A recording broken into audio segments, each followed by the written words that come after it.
नमस्कार दोस्तों। आज हम आपके साथ वो कहानी शेयर करेंगे जो कहानी है डिटर्मिनेशन की, डेडिकेशन की और डिसिप्लिन की। आज हमारे साथ कोच मिस्टर सुरेंद्र चौहान जी हैं, जिन्होंने हमें ये सिखाया कि करनाल जैसे शहर में भी सपने देखना गलत नहीं है। आप किसी भी देश, किसी भी कोने से उठकर आप एक इंटरनेशनल स्टार बन सकते हैं। ये खुद ही सिर्फ अपने मिशन पर नहीं है, बल्कि हज़ारों सपनों को उड़ान दे रहे हैं। तो मैं रिक्वेस्ट करूंगा मिस्टर सुरेंद्र चौहान जी से कि अपनी एक छोटी सी इंट्रोडक्शन हमारे व्यूअर्स को जरूर दें। नमस्कार, मेरा नाम सुरेंद्र चौहान है। मैं हरियाणा खेल विभाग में बॉक्सिंग कोच हूँ। मेरी ज्वाइनिंग लगभग 2010 में हुई थी, तो कोचिंग करते हुए मुझे लगभग 15 साल हो गए हैं। और जो अगर मैं अपनी खेल की बात करूँ, स्पोर्ट्स लाइफ की बात करूँ, तो मैंने लगभग 9th क्लास से स्टार्ट किया था खेलना, लगभग 1999-98 के बीच। तो सर, बॉक्सिंग एक बहुत ही टफ स्पोर्ट्स माना जाता है। तो किस चीज़ ने आपको इंस्पायर किया कि आप बॉक्सिंग जैसे टफ स्पोर्ट्स के अंदर एंटर करें और एंटर करके दूसरों को भी इस चीज़ के लिए इंस्पायर करें और उनको कोचिंग देकर उनको इंटरनेशनल लेवल तक पहुंचाएं? हाँ, बात करूँ जब मैंने बॉक्सिंग स्टार्ट की, तो उस टाइम मैं 9th क्लास में था। तो मैं स्टेडियम आया, तो मैंने जैसे स्टेडियम एंट्री करी, तो मैंने देखा मेरे राइट साइड में कुछ बच्चे पंचिंग बैग कर रहे हैं, उस पर बॉक्सिंग की प्रैक्टिस कर रहे हैं। तो ये चीज़ तो मैंने फिल्मों में देखी थी, तो उसको देख के बहुत एक्साइटमेंट आई। तो जैसे जैसे फिर मैंने उनसे बात की, उन्होंने कहा ठीक है तुम भी कर लो। उस टाइम कोई कोच नहीं था हमारा बॉक्सिंग का उस टाइम। तो फिर जो मेरे सीनियर थे उन्होंने हल्का अपना ट्रेनिंग स्टार्ट की, तो ऐसे से मेरा बॉक्सिंग में इंटरेस्ट पैदा हुआ, सीखा है। तो सर, आप इंटरनेशनल लेवल के ऊपर अपने प्लेयर्स को तैयार करते हैं, राइट? तो क्या ऐसा यूनिक स्टाइल है आपकी कोचिंग का कि आपके तैयार किए हुए प्लेयर्स इतने अच्छे लेवल के ऊपर पहुंच पाते हैं? बॉक्सिंग कैसे है, आपकी जितनी फाउंडेशन मजबूत होगी ना, तो आपका जो एडवांस लेवल है उतने अच्छा होगा। तो मैं उनकी जो स्किल है, उन पे बेसिक स्किल्स है, बेसिक स्टांस है, जहाँ स्टार्ट होती है बॉक्सिंग, वहाँ से स्टार्ट करता हूँ मैं। तो उसमें चाहे 15 दिन लगे, 20 दिन लगे, 3 महीने लगे या 6 महीने लगे, जब तक वेज क्लियर नहीं होगी तो अगला स्टेप नहीं होगा, अगला लेसन नहीं होगा उनको बच्चों के लिए। तो मेरा मेन फोकस बेस पे है। मतलब स्टेप वाइज हमारा बहुत ज़रूरी है कि पहले पहली स्टेप के ऊपर हमें क्लियर करना ज़रूरी है। जो यस। लोग जल्दबाजी में करेंगे, आपको लगता है कि वो यस। शायद नहीं उस चीज़ को अचीव नहीं कर नहीं कर पाएंगे, पाएंगे। कि यस। पहले फर्स्ट स्टेप क्लियर करेंगे, उसको पूरा अचीव करें, देन सेकंड लेवल पे जाएं, देन उसके बाद थर्ड लेवल पे। Yes. Great sir. Tamanna, Mansi, Nishant जैसे लोगों को आपने इंटरनेशनल लेवल तक पहुंचाया है, क्या उनके अंदर ऐसी कौन सी यूनिक चीज़ आपको लगती है कि जो थी और उन्होंने उस चीज़ को इम्प्लीमेंट किया, एग्जीक्यूट किया और वो इस लेवल तक पहुंच पाए? उनको जो पंचुअलिटी थी, उनका जो डिसिप्लिन था, एक परिवार के जो उनकी सपोर्ट है बहुत ज़्यादा है। मैं कहता हूँ जैसे कोई बच्चा, कोई खिलाड़ी अगर सफल होना चाहता है, तो 3 एंगल होते हैं, एक कोच का, एक पेरेंट्स का, एक खिलाड़ी का। तो इन तीनों के मामले में तीनों ही एंगल मजबूत थे। इधर से मैं तो था ही मजबूत, उधर से खिलाड़ी मजबूत थे। तो तीसरा एंगल जो ट्रायंगल बन रहा था पेरेंट्स का, तो वे भी मजबूत था। तो उसके कारण इनकी जो अचीवमेंट आई है, अच्छी आई है। तो सर, ओलंपिक्स एक बहुत बड़ा माइलस्टोन माना जाता है इन स्पोर्ट्स को लेकर। निशांत की लाइफ के ऐसी कौन सी जर्नी आप एक्सप्लेन करना चाहेंगे कि ऐसा कौन सा डेडिकेशन उसकी तरफ एक्स्ट्रा थी जो उसने उस चीज़ को अचीव किया, और ऐसी क्या यूनिक उसके अंदर चीज़ थी जो उसने उस चीज़ को अचीव किया? निशांत मेरे पास लगभग 4th क्लास में आया था। वे होगा 11-12 साल का होगा, उस वक्त आया था जब यही ओपीएस स्कूल में पढ़ता था वे। तो उसके फादर आए थे उसको लेके। उसके बाद जो उसकी पंचुअलिटी थी, जैसे हमारा मॉर्निंग का सेशन ऑलमोस्ट 5 बजे का होता है, 5 to 7। तो सुबह आना, जल्दी आना, और शाम को फिर आना, रेगुलरिटी। और जो उसको बोल दिया शांत होकर काम करना, बिल्कुल। मतलब मेंटल पावर भी बहुत स्ट्रांग थी अगर शांत होके बॉक्सिंग जैसी यस। Sports yes. में भी, क्योंकि उसमें एग्रेशन बहुत ज़्यादा ज़रूरी है मेरे हिसाब से बॉक्सिंग में। तो उस स्पोर्ट्स में भी अगर एक इंसान शांत होकर उस चीज़ को फॉलो कर रहा है, तो मतलब मेंटल पावर भी बहुत ज़्यादा स्ट्रांग उसके अंदर चाहिए, राइट? यस, हरियाणा में जो भी कंपटीशन खेल रहा है, हरियाणा जो स्टेट लेवल की चैंपियनशिप थी, सब में उसका फर्स्ट आया वे, गोल्ड आया उसका। तो बेस्ट बॉक्सर भी रहा वे यहाँ पर ना। हम्म।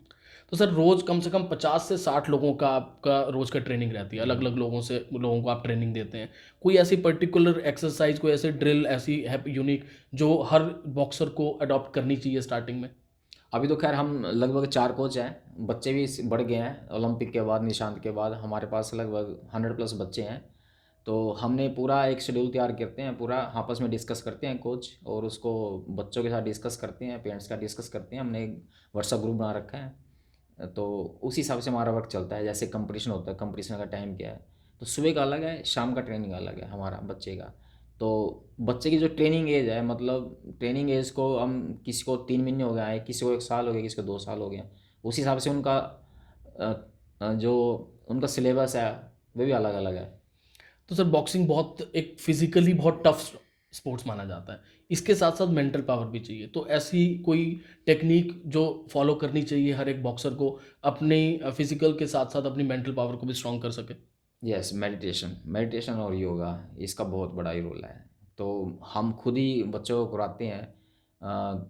मेडिटेशन से क्या होगा, आपको जो बॉक्सिंग एक टफ गेम तो है ही, और इस गेम में क्या है, बॉक्सर डेली पिटता है, डेली हारता है, तो टूट जाता है वे कंपटीशन के लिए ना, जाते जाते। तो माइंड का शांत रहना बहुत ज़रूरी है, तो मेडिटेशन इज़ द बेस्ट। तो सर अब ये जो स्पोर्ट्स जहाँ से हम शुरू हुए, अब करनाल जैसे शहर से आप हमने शुरू किया और आपने इतना अच्छा लेवल आपने अचीव किया अपने बॉक्सर्स के लिए भी, खुद के लिए भी, तो कुछ चैलेंजेस आए जो मेट्रोपॉलिटन सिटीज़ से हम कंपेयर कर सकें कि अगर हम उन सिटीज़ में होते तो शायद ज़्यादा फैसिलिटीज़ मिलती और करनाल जैसे शहर में हम उस फैसिलिटीज़ को नहीं अचीव कर पाए, कुछ ऐसा आप एक्सप्लेन कर सकते हैं? देखो, जब आप काम करने निकलोगे ना, तो दिक्कत बहुत आती है, मुसीबत बहुत आती है। अब मुझे लगभग 15 साल हो गए हैं, तो आप यकीन नहीं करोगे, मेरे पास अभी तक बॉक्सिंग हॉल नहीं है। हम खुले में प्रैक्टिस करते हैं अभी 15 साल से, डिमांड करते हैं जब होगा होगा, लेकिन अभी हमने उसके बिना अचीव किया। जितनी भी अचीवमेंट है ये हमारे ऐसे ही आई है। बॉक्सिंग एक इंडोर गेम है, एक बच्चों का प्रॉपर वार्म अप हो गया, गर्ल्स का अलग अलग से उनका वॉशरूम हो गया, और ट्रेनिंग से काफ़ी इक्विपमेंट हो गए, तो दिक्कतें आती हैं। लेकिन जैसे हम बाहर जाते हैं कंपटीशन में, नेशनल वगैरह में जाते हैं, इंटरनेशनल में जाते हैं, तो वहाँ देखते हैं, तो उम्मीद करते हैं, मतलब ऐसा अगर हमारे पास होता तो शायद कराल से हम और अच्छे बच्चे निकाल पाते हैं। राइट। तो आपने एक ट्रायंगल बताया जिसके अंदर पेरेंट्स का भी आपने बहुत एक अहम रोल बनाया बताया उसमें, तो मुझे लगता है कि पेरेंट्स का रोल मेजरली एकेडमिक्स की तरफ ज़्यादा रहता है, मतलब जो रोल है कि पेरेंट ये चाहता है कि बच्चा एकेडमिकली भी स्ट्रांग हो, तो दोनों चीज़ों को पैरेलल रखने के लिए आप किस तरीके से अपने बॉक्सर्स को गाइड करते हैं कि दोनों चीज़ों को पैरेलल वो कैसे रख सकता है? और वैसे तो जब कोई पेरेंट्स मेरे पास आता है ना बॉक्सिंग करवानी है सर, वहाँ फिर मैं उससे पूछता हूँ एकेडमिक कैसी है उसकी, कह रहे एकेडमिक अच्छी है। तो मैं कहता हूँ एकेडमिक को पहले रखना है और स्पोर्ट्स को दूसरे पर रखना है। अगर एकेडमिक अच्छी होगी ना, तो आप गेम तो करवा लोगे, क्योंकि माइंड अच्छा होगा, शार्प होगा, तो आप इजीली जो हम बताएंगे उसको, कोई भी स्किल बताएंगे कैच कर पाएगा। तो ये नहीं है भाई भाई पढ़ाई में कमज़ोर है तो वही गेम की तरफ जाएगा। जो बच्चा पढ़ाई में अच्छा है वह गेम भी अच्छे करेगा।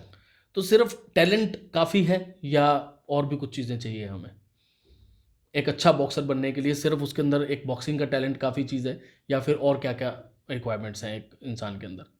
नहीं, देखो टैलेंट तो होना ही चाहिए, तो लेवल आ जाएगा ना उसका। अगर अच्छा टैलेंट होगा तो वे इंटरनेशनल लेवल अचीव कर लेगा, उससे हल्का होगा तो नेशनल आ जाएगा, फिर नेशनल मेडलिस्ट हो जाएगा। लेकिन ये लगा लो आप, एक स्पोर्ट्स की जो लाइफ है एक बहुत प्यारी लाइफ है, वे तो जी पाएगा आदमी ना। स्पोर्ट्समैनशिप जिसको कहते यस हैं कि यस यस, वो वे जी मतलब पाएगा। वो अच्छा अच्छा, मतलब खिलाड़ी ना बन पाए, एक अच्छा इंसान बनेगा जो सोसाइटी के काम आएगा वे। आपके सर प्लेयर्स के नाम इंटरनेशनल लेवल के ऊपर चमक रहे हैं, तो नए प्लेयर्स को कुछ गाइड करना चाहेंगे? आपके नए प्लेयर्स के लिए आपकी क्या सजेशन है, किस तरीके से उन्हें शुरुआत करनी चाहिए, ऐसा एक पर्टिकुलर कोई यूनिक लेसन जो आप देना चाहते हो? यस, जैसे कोई बॉक्सर आता है मेरे पास, पूछता है सर मैं ये जो कंपटीशन नेशनल लेवल का या स्टेट लेवल का कितने दिन में खेल लूँगा मैं। माँ खेल तो लोगे, लेकिन तुम ना कंपटीशन की बजाय परफॉर्मेंस पे ध्यान दो, जो तुम्हारे स्किल्स हैं, जो तुम्हारे लेसन है, उसको कवर करो। कंपटीशन दो तुम्हें कोच आपने आप दे देगा, तो कंपटीशन की तरफ मत भागो, सिर्फ परफॉर्मेंस की तरफ भागो। और सर इंटरनेशनल लेवल पे पहुंचने के लिए जो ट्रेनिंग का लेवल है वो कैसा होना चाहिए, जो कोच की ट्रेनिंग है, क्योंकि आप अपने लेवल पे ट्रेन कर रहे हैं, बाकी कोच को भी कुछ जो बाकी कोचेज हैं उनके लिए आपकी क्या सजेशंस है कि किस लेवल तक इंटरनेशनल तक पहुंचाने के लिए उनको ट्रेन करना चाहिए? देखो, कोच जो होता है वह सोचता ही है जो उसका खिलाड़ी है हाई हाई लेवल हासिल करे, तो उसकी जो कोच की जो ट्रेनिंग होती है वो सोच यही होती है भाई इंटरनेशनल अचीव करे। तो ट्रेनिंग का भी वैसे होता है, वे ये नहीं है उसके जो ये भाई स्टेट लेवल तक ही खेले, जो ट्रेनिंग देगा सुबह शाम देगा। तो मैंने आपको पहले भी जिक्र किया था, हमने एक शेड्यूल तैयार किया हुआ है, वीकली शेड्यूल तैयार किया हुआ है, उसी हिसाब से किया हुआ हमने। जो मतलब जो हमारा इंडिया टीम फॉलो करती है वही प्रोग्राम हम फॉलो करते हैं अपने यहाँ पर सेंटर पे। ये जो 15 साल का पूरी की पूरी जर्नी रही, कोई एक ऐसा पर्टिकुलर प्राउड मोमेंट जो इस टाइम के ऊपर आपको सबसे ज़्यादा प्राउड हुआ?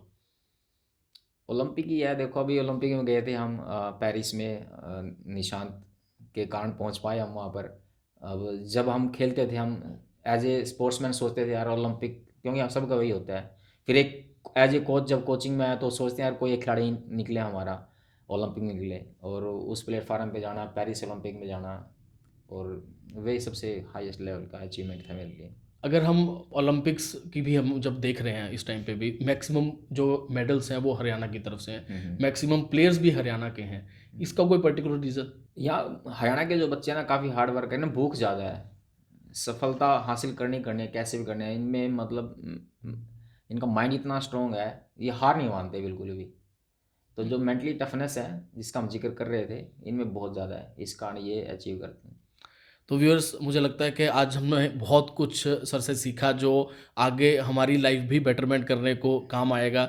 जैसे मेंटल टफनेस की बात हम कर रहे हैं, देन वैल्यूज़ की बात करें, स्ट्रिक्ट मतलब एक डेडिकेशन, डिसिप्लिन, तो इन चीज़ों का कॉम्बिनेशन से ही एक अच्छा इंसान बनता है। जो सर ने कहा कि भी अगर आप इंटरनेशनल लेवल तक एक प्लेयर अगर नहीं भी पहुंच पाता, लेकिन अगर वो एक अच्छा इंसान भी बन जाता है तो स्पोर्ट्समैनशिप जो है वो पूरी हो जाती है। तो एक छोटा सा रैपिड फायर राउंड हम सर के साथ खेलते हैं कि जिसके अंदर जस्ट एक लाइन के अंदर सर को आंसर करनी है चीज़ है हमारी। तो स्टार्ट करते हैं। सर, नए बॉक्सर को ट्रेन करने में सबसे बड़ा चैलेंज क्या आता है? जैसे मेरे पास ना कई बच्चे आते हैं नए, भाई बॉक्सिंग करनी है हमको, सीखनी है, तो वे आ तो जाते हैं लेकिन उनकी जो रेगुलरिटी है वे बन नहीं पाती है, क्योंकि स्टार्टिंग में जो बॉक्सिंग या कोई भी जो नई स्किल है ना, बोरिंग है, हम्म, तो कर नहीं पाते हैं वे। तो कंसिस्टेंसी कहीं ना कहीं लैक कर हाँ, जाती है। ये इसी कारण थोड़ा। राइट। तो सर, इवनिंग ट्रेनिंग या मॉर्निंग ट्रेनिंग कौन सी ज़्यादा बेटर है? देखो हमारे जो गेम है बॉक्सिंग है, तो उसमें मॉर्निंग में हमारा सारा ही फिटनेस का ट्रेनिंग होता है, शाम को हमारा जो स्पेसिफिक है वे ट्रेनिंग होती है। तो दोनों ही बहुत बड़े रोल है इनका बॉक्सिंग में ना। सुबह जैसे हमारा रनिंग होगी, स्पीड वर्क हो गया, स्ट्रेंथ हो गया, तो शाम को स्किल होगी, फाइट होगी, पंचिंग बैग हो गया, सर्कल ट्रेनिंग होगी, तो दोनों ही मेन है। तो बॉक्सिंग में सर ज़्यादा इंपॉर्टेंट क्या है, स्ट्रेंथ या स्टेमिना? नहीं, दोनों का बहुत बड़ा रोल है, हमको स्ट्रेंथ भी चाहिए और स्टेमिना भी चाहिए। अ, अगर आपके पास खाली पावर पावर है और आपके पास इंडोरेंस नहीं है, तो उसके बिना, क्योंकि बॉक्सिंग में काफ़ी सारी मूवमेंट है, आपको अगले बॉक्सर के साथ रनिंग करनी पड़ती है, रिंग के अंदर भागना पड़ता है, उस आगे पीछे उसकी मूवमेंट को कवर करना पड़ता है, तो दोनों का बहुत अहम रोल है। कोई एक ऐसा मिथ जो आपको लगता है कि दुनिया ने अपने मन में पाल रखा है बॉक्सिंग को लेके और आज आप वो मिथ तोड़ना चाहते हैं? हाँ, कल भी मुझे एक लड़का मिला तो कह रहा है सर, बॉक्सिंग कर रहे हैं, करवाते हो आप तो कोई चारा तो नहीं खराब होता इससे? तो मैंने कहा वहाँ हमारे जो बॉक्सर हैं, जितने स्टार बॉक्सर हैं, सबको देखो, उनका चेहरा देखो कितने स्मार्ट हैं, किसी मतलब बॉलीवुड हॉलीवुड हीरो से कम नहीं है। तो ऐसा नहीं है भाई आप बॉक्सिंग से आपका चेहरा खराब होगा, फेस खराब होगा, नाक टेढ़ी हो जाएगी, ऐसा कुछ नहीं है। ओके। तो आप जो बॉक्सर्स हैं उनके फेलियर्स को कैसे हैंडल करते हैं? क्योंकि देखो, हमेशा जीतना तो हो ही नहीं सकता, कभी कभी फेलियर भी हाथ लगता है, तो उनके फेलियर्स को कैसे हैंडल करते हैं आप?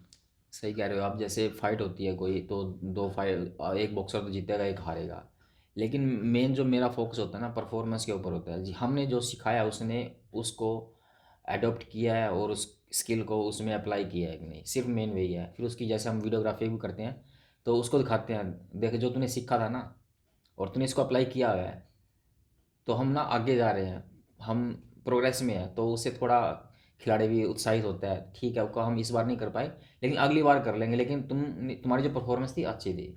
तो अगर बॉक्सिंग ना होती तो ऐसा कौन सा स्पोर्ट्स होता है सुरेंद्र चौहान जी जिसके कोच होते हैं?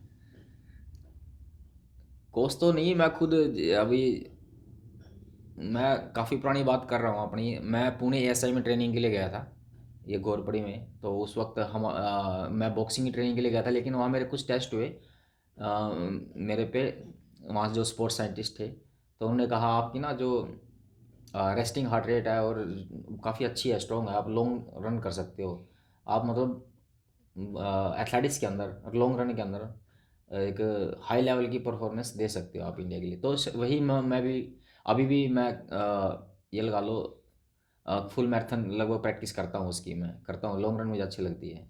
चलो, great. Thank you sir, thanks a lot. जी आपने जी, आपका भी बहुत बहुत शुक्रिया सर।